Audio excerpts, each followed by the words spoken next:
What's going on, guys? This is Ryan with Dark Outpost, and it looks like we might have some more information about the Rise of Skywalker, specifically what an absolute trash fire the production of this movie was, from the interference all the way up to Bob Iger to the reshoots that happened all the way at the end.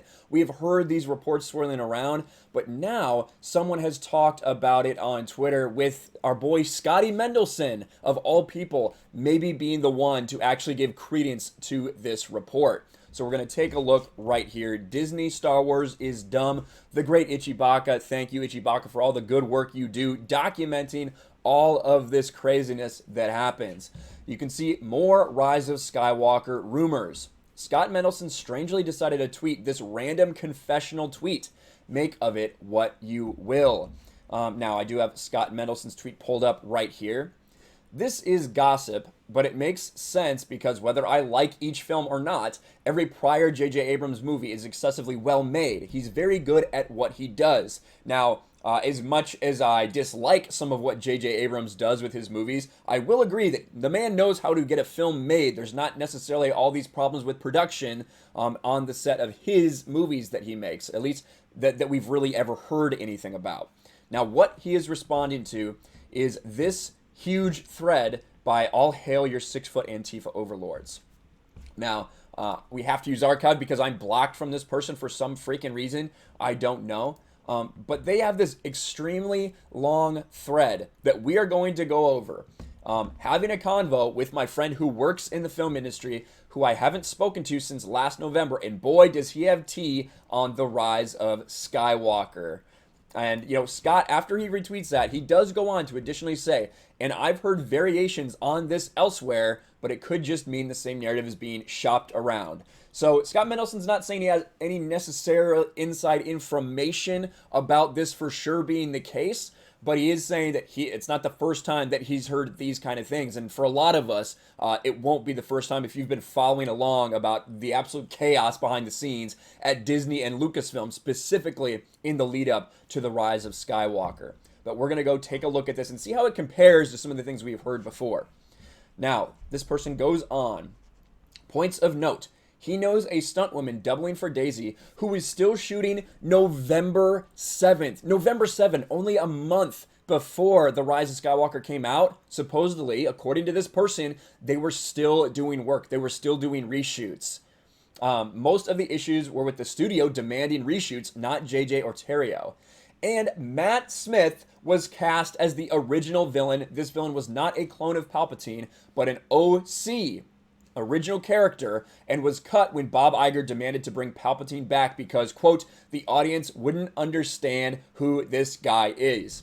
Now, this first statement about reshooting till November 7th, we've heard that a couple times. One of the reasons that there's a lot of what I feel is validity to it is specifically regarding the ending of this movie.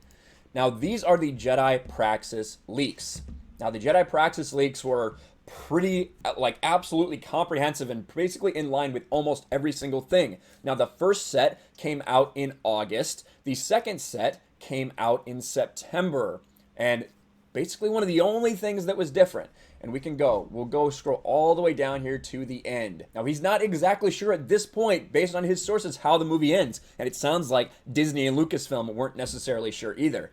It's at this point that Kylo Ben reappears. How we get to the next part's a bit fuzzy, but apparently Ben and Rey join forces, begin attacking Palpatine.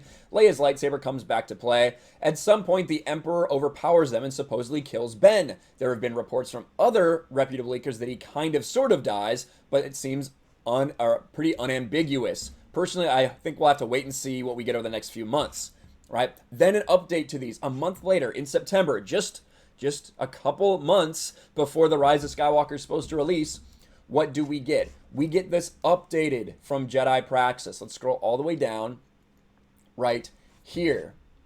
Now, this talks about having returned to full strength, Palpatine then shoots lightning into Ben, forcing him to fall to a bottomless abyss, never to be seen again.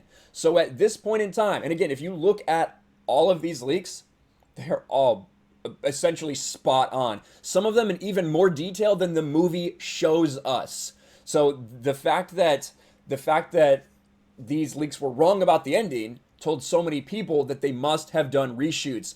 And the confirmation right here from this person saying that a stunt woman doubling for Daisy was still shooting on November 7th, that makes me think that they did indeed reshoot this ending probably several times.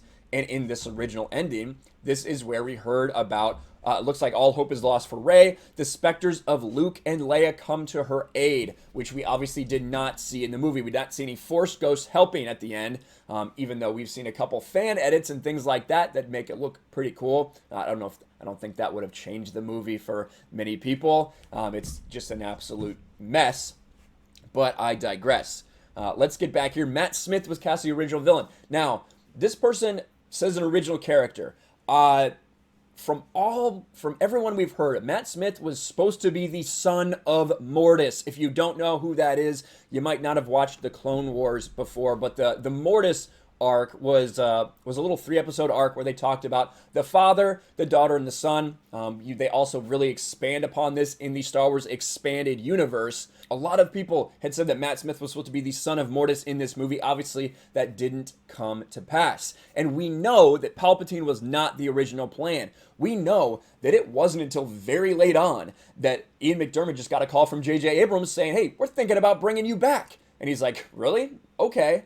And then they went from there. So some of this stuff lines exactly up with what we have heard before. And this one shouldn't be a surprise.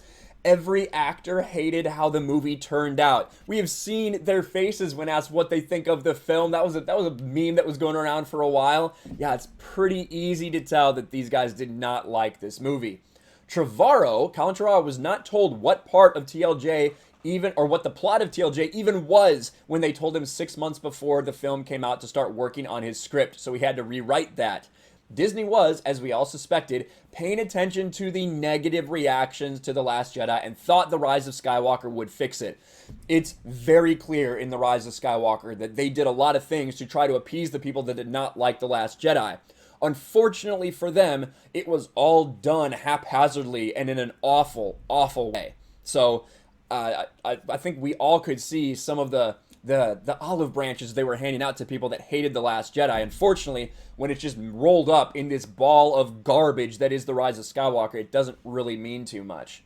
He's also 100% sure that the promised merchandise is all the stuff that was licensed and made relating to the first version of the film that originally was signed off, which is why pretty much all we have are the Knights of Ren Stormtroopers and Sith Troopers. The Knights of Ren were supposed to have more of a backstory, and JJ specifically went to the trouble of casting all the OG stunt guys from the first film, only to have the studio cut their backstories. Pertaining to Ben, he says that the last fight scene was being reworked constantly, and he doesn't think anyone knows for sure what was supposed to happen to him. He says if anyone is going to drop facts about it, it'll be Terrio. Now, this has to be referring to that Kylo, the Ben scene at the end, like we talked about, how different that was. One says he falls in the abyss, never to be seen again, and another one says, well, we're not quite sure what's going to happen to him. And based on the fact that Daisy's stunt double was working till November, I think that tells you they were really trying to work out that end scene where he comes back and gives up his life for Rey, which doesn't make any sense. Here's some other things. Daisy and Adam did almost all of their own stunts, bar the impact into things shot. So that is where Daisy's stunt double would have been coming into play. He says Adam is extremely dedicated to his craft and likely won't talk about The Rise of Skywalker to any media, but Oscar and John are very glad to be out of the studio-imposed limitations and constant tug of war. You can see John Boyega is very happy to say whatever he wants about Star Wars right now.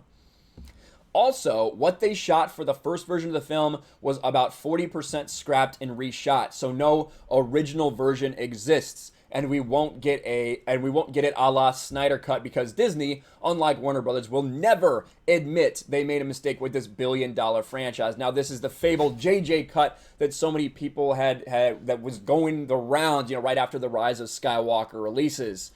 Again, we have to take all of this with a grain of salt. This is just someone posting on Twitter that says they've talked to a stuntman who has inside information. But the information they're putting out does seem to line up with a lot of everything else that we have heard regarding this movie.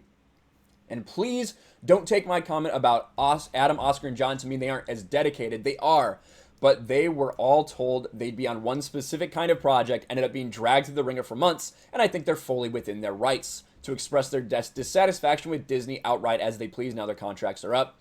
And y'all don't have to believe me, I have known this man for years and confirm he's worked in multiple films, just wanted to share the comments. That is all.